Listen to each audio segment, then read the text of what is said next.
আসসালামু আলাইকুম ওয়া রাহমাতুল্লাহ। সামনে যে জায়গাটি দেখতে পাচ্ছেন, এটা আমাদের ঘাসের জমি। এখানে স্মার্ট নেপিয়ার জাতের ঘাস চাষ করা হয়েছিল। কিন্তু স্মার্ট নেপিয়ার জাতের ঘাসের উচ্চতা খুব বেশি না হওয়ার কারণে আমরা ঘাসটা ভেঙে ফেলেছি। দেখতে পাচ্ছেন অতিরিক্ত বৃষ্টিপাত হওয়ার কারণে জমিতে বৃষ্টি বেঁধে আছে, যার জন্য আমরা এই জমিতে চাষ দিতে পারি নাই এবং আশেপাশে অনেক জঙ্গল হয়ে গেছে। এরপরে আমরা জমিতে আহ, চাষ দিতে পারি নাই।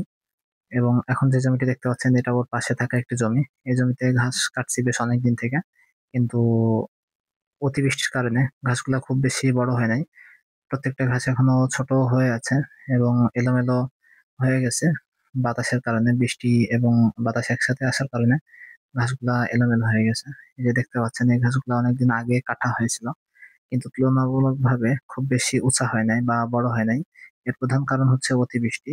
অতিরিক্ত বৃষ্টিপাত হওয়ার কারণে আমাদের ঘাসগুলা বড় হয়ে পারছে না, মাটি ভেজায় থাকছে, মাটিতে জো আসছে না এবং মাটি না শুকানোর ফলে ঘাসে খুব বেশি জোর করছে না। আস্তে আস্তে ধীরে ধীরে বড় হচ্ছে। এই যে এখন যে ঘাসগুলা দেখতে পাচ্ছেন এগুলা বাতাসের কারণে হেলে গেছে।